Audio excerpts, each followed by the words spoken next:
I'm Thomas Whitaker, 62 years old, and recently retired from a 37-year career as a structural engineer. I live alone now, in a quiet corner of Oregon, where the fog hangs low most mornings, and the silence stretches long into the afternoon. Some men find retirement liberating. For me, it felt like being gently erased, day by day, from the world I used to belong to. This year, the holidays hit differently. Christmas was around the corner, and like every year, I looked forward to seeing my son, Jeremy. We hadn't always had the smoothest relationship. My late wife, Angela, used to joke that the two of us were too alike, stubborn, private, and too proud to admit when we needed each other. But even after her passing 6 years ago, I did my best. Helped Jeremy and his wife buy their home. Paid off part of the mortgage as a gift. Took care of the down payment so their son, Mason, my grandson, could grow up in a stable home. It was never about the money. It was about love, about family. Last year, Christmas dinner was at my house. Jeremy brought his family. Late, as usual, but they came. We sat around the table, and although the laughter wasn't as full as it used to be with Angela around, it was still something. This year, I waited for the call, the text, even just a casual, "Hey Dad, what's the plan for Christmas?" But the phone stayed quiet, so I called instead. The line rang twice before going to voicemail. I didn't want to sound desperate, so I left a short message. "Hey Jer, just wondering if you're coming by for the holidays. Let me know." That was 3 days ago. On December 23rd, the phone finally lit up. My heart leapt when I saw Jeremy's name on the screen. I answered quickly. "Hey son." His voice was casual. "Hey Dad, listen, we weren't really expecting to do anything this year. You know Mason's got stuff with his friends, and Natalie's parents want us over for dinner. Thought I'd let you know so you're not waiting." I stood still, the weight of his words anchoring me to the kitchen floor. I cleared my throat. "So you're not coming?" "Yeah, I mean, we figured you'd understand. It's just easier this way. Less running around." I nodded into the silence. "Of course. Makes sense." We said our goodbyes, and the call ended. I stood in that kitchen for a long time, listening to the old fridge hum behind me. The house was decorated, just like Angela used to love it. Stockings hung over the fireplace. A roast already prepped in the fridge. The small tree in the corner, twinkling with warm lights. And yet, the one thing I didn't have was family. I wasn't angry. Not yet. Just hollow. Forgotten. But something shifted that night. I walked into my office, opened the old filing cabinet, and pulled out the mortgage agreement. Jeremy's house, technically, part of it still belonged to me. And I hadn't signed over full ownership yet. Not legally. The bank still had my name on that paper. As I stared at the document, a thought crossed my mind, one I hadn't dared entertain before. A thought that slowly began to take shape. Maybe Jeremy needed to remember what it cost to be where he is. Maybe this Christmas, I'd give him a gift he wouldn't forget. The morning of Christmas Eve arrived, grey and cold, with a thin layer of frost glistening over the yard. I stared out the window, coffee in hand, watching the wind stir the bare branches. In years past, Angela would have been bustling around the kitchen, humming her favorite carols, fussing over the roast, and worrying about whether the napkins matched the tablecloth. I missed her warmth like a missing limb. But now, it was just me. And this year, I had a different agenda. I walked back to my desk and opened my laptop. I hadn't logged into my mortgage account in over a year, not since I'd last made an early payment on Jeremy's behalf. The house he lived in was, on paper, still partially mine. Technically, I was listed as a co-owner and co-signer. Jeremy had assumed I'd transfer full ownership to him years ago, but I hadn't. He never asked, and I never offered. Maybe deep down, I'd always feared this exact moment, the one where he'd stop seeing me as family and start treating me like a burden. I clicked into the payment settings. One more mortgage payment was due January 1st. The system was set to auto-pay, as usual, but with a few clicks, I cancelled it.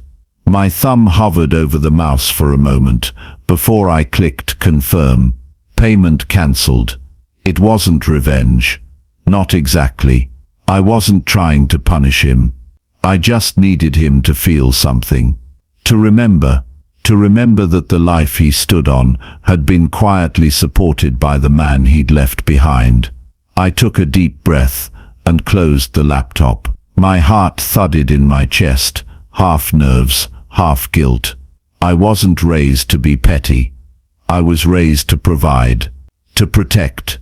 But who protected the protectors when their children decided they were no longer useful? That evening, I baked a pie, a tradition I couldn't bring myself to skip.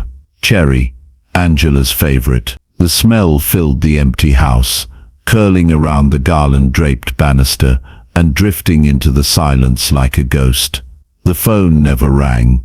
No texts, no emails, no Merry Christmas, Dad. Nothing. I went to bed that night, feeling like a stranger in my own life. But that feeling wouldn't last, because Jeremy was about to learn what it meant to forget the man who built your foundation, quite literally. 3 weeks passed before I heard anything. I had nearly convinced myself that Jeremy either hadn't noticed or had quietly picked up the payment himself, until I got a call from a number I didn't recognize. It was a Friday afternoon, and I was out for a walk, enjoying the weak winter sun that managed to peek through the clouds. "Hello," I answered, pulling my scarf tighter. "Mr. Preston?" The voice on the other end was clipped, professional. "This is Claire from Westrock Mortgage Services. I'm reaching out regarding the property at 1821 Sherwood Lane. We've noticed a missed payment." And I cut her off gently. "That account is co-owned. Has the primary resident been notified?" There was a pause. "Yes, sir. We sent 2 notices via mail and 1 by email. There's been no response." Of course there hasn't, I thought. I thanked her and hung up. My hands trembled, not from the cold. So he knew, and still hadn't called. For someone who had no problem asking for financial help in the past, the down payment, the roof repair, the loan I gifted that was never repaid. He suddenly had nothing to say when the support stopped flowing. I sat in my truck for a long time, staring at the steering wheel. I didn't want his money. I didn't want his apologies. I wanted acknowledgement. I wanted to matter again. The following day, I got an email. Subject, mortgage. The message was short, cold. "Hey Dad, just got a notice about a missed payment. Thought it was on auto-pay. Let me know. Jeremy." No greeting. No warmth. No, "How are you?" or "We missed you at Christmas." Just a financial flag. I stared at the screen for a while before replying. "Hi Jeremy. Yes, I turned off the auto-pay. It didn't feel right continuing to support a home I'm no longer welcome in." His reply came within 5 minutes. "What are you talking about?" My fingers hovered over the keyboard. I could have said it all. The empty dinner table, the unreturned calls, the silence I'd sat in all December. But instead I typed, "You know exactly what I mean," and hit send. Jeremy didn't reply for 2 days. The silence rang louder than any argument could. I knew him well enough to know what that delay meant. He was calculating, measuring his next move, not from a place of emotion, but damage control. He wasn't wondering how I felt. He was wondering how to regain control of the situation. On the third day, the phone finally rang. "Dad?" His voice was tight, like he'd been forced to make this call. "I figured you'd call eventually," I said evenly. I didn't realize you felt that way about Christmas. We thought you were spending it with Aunt Molly.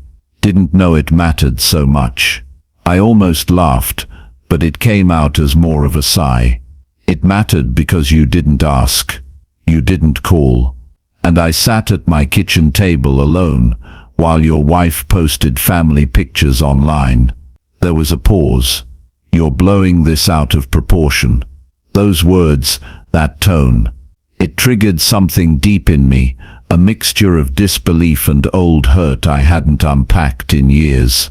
"No, Jeremy. What I did for you over the years wasn't proportioned. It was unconditional. All I asked was for a little respect, a little thought." He was quiet again.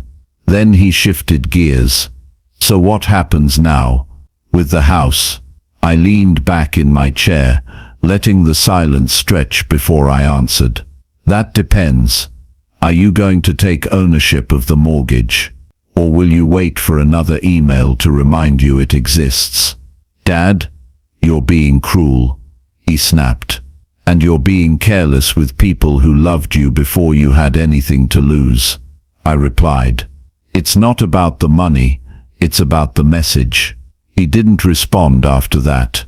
Just a sharp exhale and the dull click of the call ending. That night, I found myself walking through the quiet streets of our neighborhood, thinking about how things had changed, about how the little boy I'd once taught to ride a bike now looked at me like I was a burden he couldn't wait to shed. But something else stirred inside me too. Clarity. I wasn't angry anymore. I was done mourning the relationship I thought we had. What came next wouldn't be driven by bitterness, but purpose. And I had a plan. The following Monday, I made an appointment with the bank. The house Jeremy lived in wasn't just gifted, it was held under a special trust I'd created when I sold my manufacturing business a decade ago. The trust paid the mortgage, and I had always intended for Jeremy to inherit the property outright. But he didn't know the fine print, the part where I retained full authority to dissolve the trust at any time if I saw unfit behavior or abandonment of filial responsibility.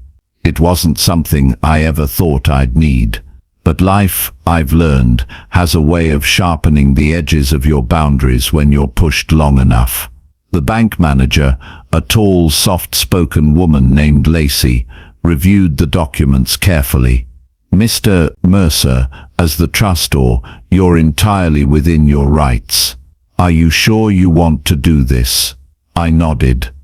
"Let the next payment lapse. I won't be covering the February mortgage."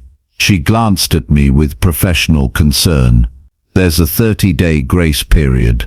After that, foreclosure notices will be issued." "Let them be issued," I said quietly.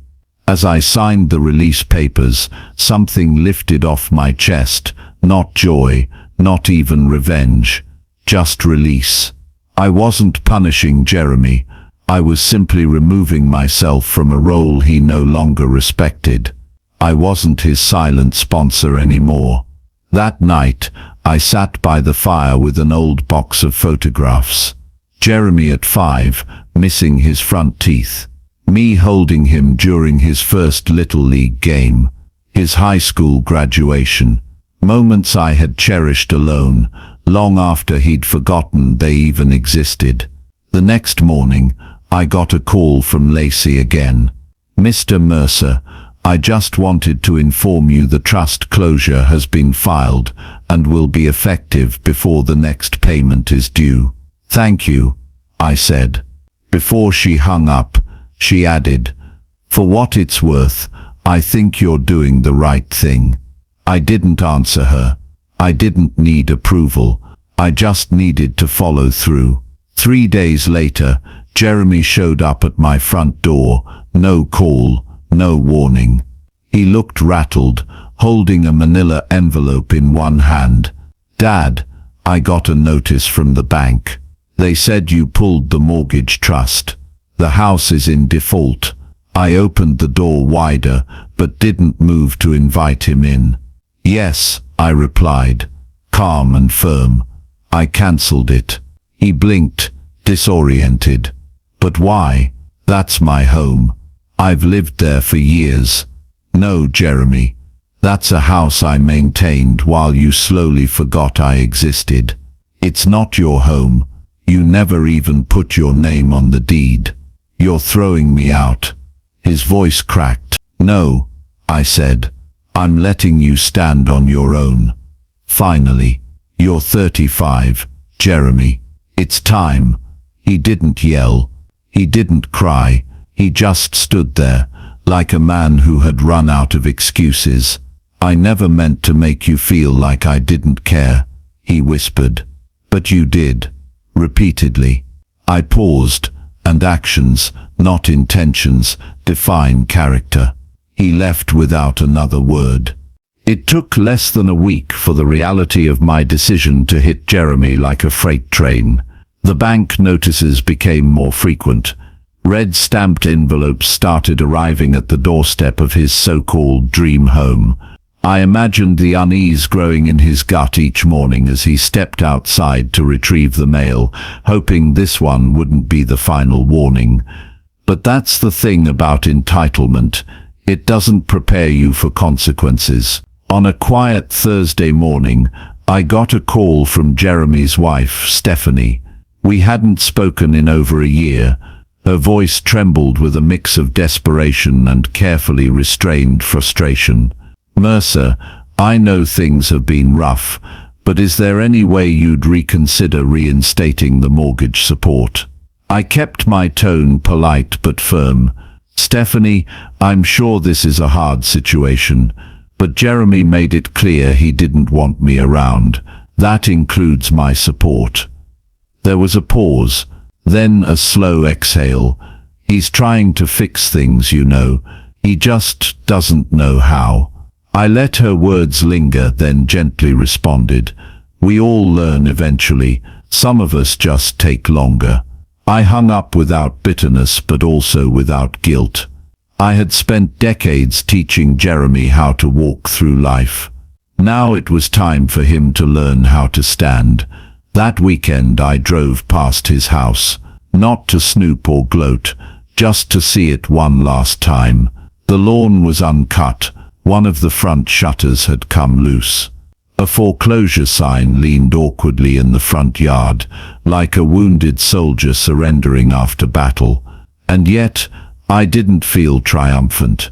I felt resolved. Back home, I found myself sleeping more soundly. Meals tasted richer. The house no longer echoed with the silence of missed phone calls or unacknowledged holidays. Instead, it pulsed with quiet clarity, the kind that only comes after a long, painful goodbye. One morning, I was sipping coffee on the porch when my neighbor Tom wandered over. "Haven't seen Jeremy around lately," he said, squinting at the sun. "He's handling his own affairs now," I replied. Tom chuckled. "About time." We stood in silence for a moment, both of us older men who had watched the years fly by faster than we liked to admit. "You know," he finally said, "sometimes letting go is the best way to hold on to yourself." I nodded. "That's exactly what I've done." As Tom walked away, I looked down at the steaming cup in my hands and realized I wasn't just drinking coffee. I was tasting peace. 3 weeks after the trust was dissolved, the house Jeremy once called his sanctuary officially entered foreclosure. It didn't make the evening news, but it did send tremors through our quiet corner of Illinois. The community we lived in wasn't big, and people talked. More than once I overheard whispers at the grocery store. "Wasn't that the house George Mercer paid for? Did you hear his son let it fall apart?" No one said it with malice, but the disappointment was palpable. Not in me, in Jeremy. It was strange. For years I had felt invisible, just the old man who quietly kept the lights on behind the scenes. But now my absence had become more visible than my presence ever was. Stephanie moved out first. I saw her packing boxes one afternoon, her face pale, her movements mechanical. She didn't wave. I didn't expect her to. She was carrying the weight of someone else's choices, and I felt no joy watching her suffer because of it. A few days later, Jeremy showed up at my house again. This time he looked like a man aged by months in just a matter of weeks. His clothes hung loose on his frame, his eyes ringed with exhaustion, but his demeanor had changed. The arrogance, the entitlement, they were gone, replaced by something closer to humility. Or maybe just defeat. "I lost the house," he said bluntly. "I know," I replied, my voice even. "I messed up, Dad. I thought I had time. I thought I'd fix things before it got this bad." I stayed silent, letting him fill the space between us with his unraveling thoughts. "I didn't come here to ask for help," he added after a long pause. "I just wanted you to know. I get it now. Everything you did. The sacrifices. The silence. I see it all now. I didn't respond right away. There were 1,000 things I could have said, and 1,000 more I had been waiting to say for years, but none of them felt right. Instead, I asked, 'Where are you staying?' 'With a friend. For now.' I nodded. "That's a start." He exhaled, like a man who'd been holding in regret for far too long. "Dad, I want to earn your trust again. I don't expect it overnight, but I want to start somewhere, anywhere." His voice trembled on the last word. It wasn't a performance. It was the sound of a man who had hit rock bottom and was finally looking for a ladder. For the first time in years, I didn't see him as a grown man who had failed me. I saw my son, the boy who used to race into my arms after school, who used to think I could fix anything with duct tape and a hammer. "All right," I said quietly. "You can come by next week. I need help repainting the fence." His eyebrows lifted in surprise. "You mean it?" "I do," I replied. "But you'll need to bring your own brush." A smile, small, hesitant, formed on his face.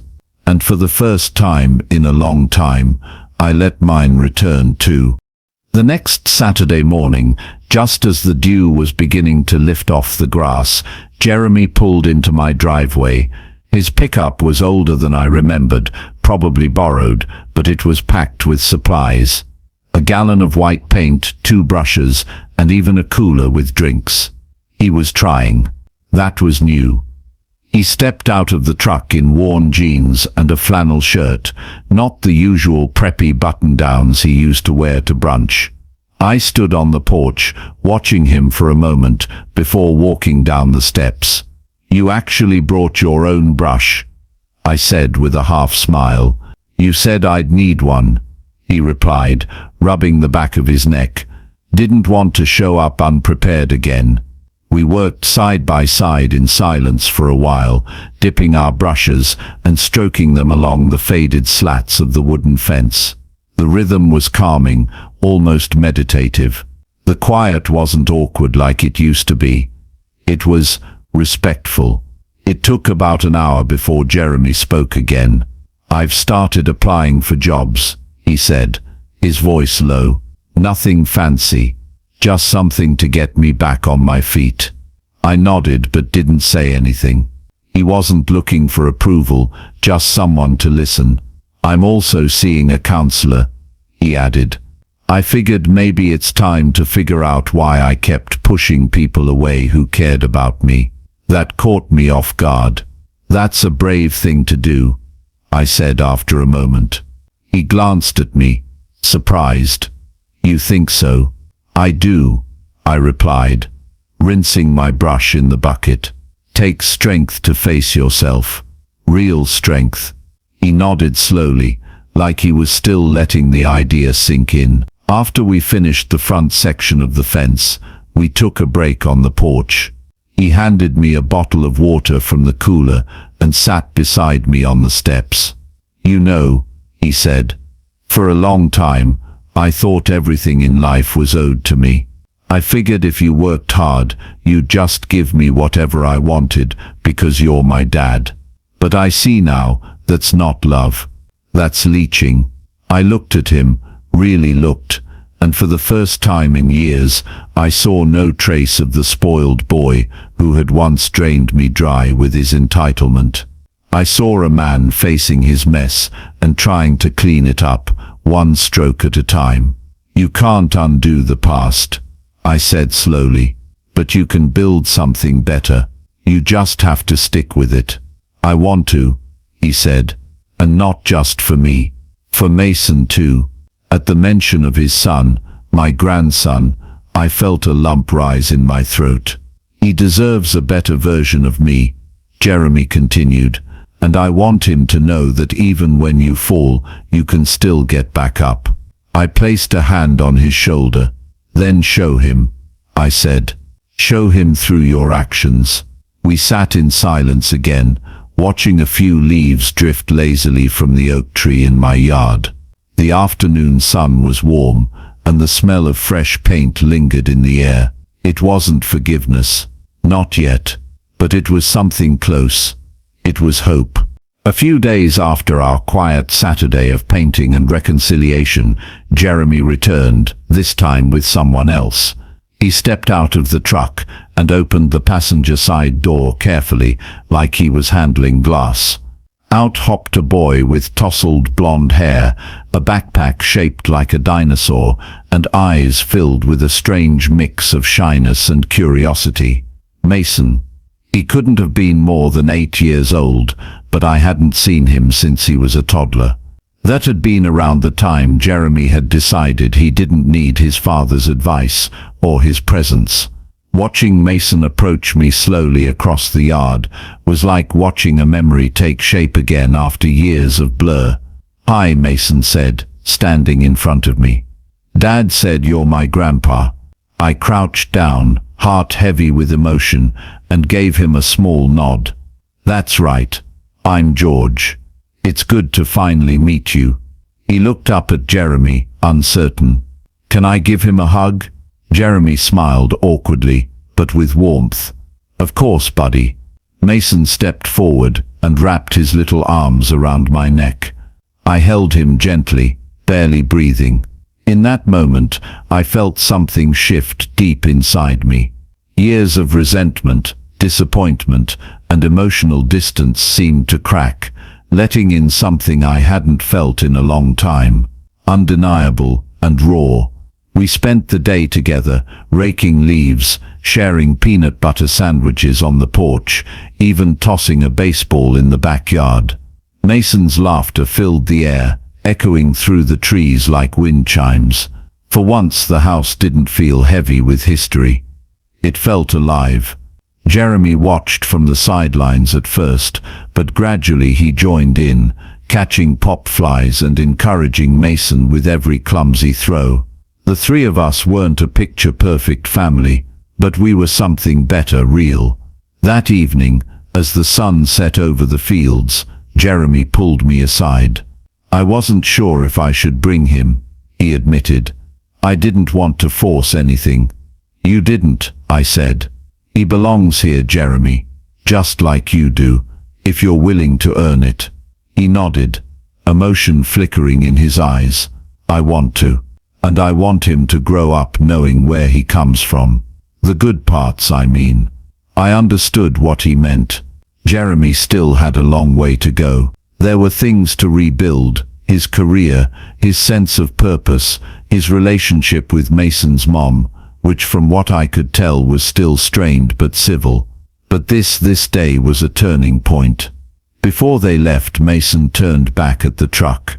"Grandpa, can we come back next weekend?" "You better," I said, and meant it. As their taillights disappeared down the road, I stood on the porch and took a deep breath. The past couldn't be rewritten, but maybe, just maybe, the future could be forged with something stronger than regret. Maybe this family had a second chance after all. 2 weeks later, I was sitting at my kitchen table with a steaming mug of black coffee, flipping through an old ledger I hadn't touched in over a year. It was the kind I used to maintain meticulously, a holdover from the days when I handled everything, including the mortgage, utilities and property taxes, like clockwork. But this time, the ledger wasn't about due dates or check balances. It was about freedom. I opened the folder labeled Mortgage Agreement. Jeremy. The house I'd signed over to him was still in his name.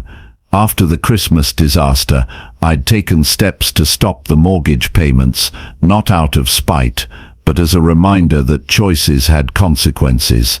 The bank had sent letters. I'd ignored them. Now, after seeing Jeremy grow these past few weeks, especially with Mason back in his life, I wasn't sure what to do. He had no idea the foreclosure process had already started. Then came the knock on my door. It was Jeremy, again. He looked different this time. Not desperate, not angry, just ready. "I found something in the mail," he said, holding up a thick envelope with the bank's logo stamped on the corner. "I don't understand. Why is there a foreclosure notice with my name on it?"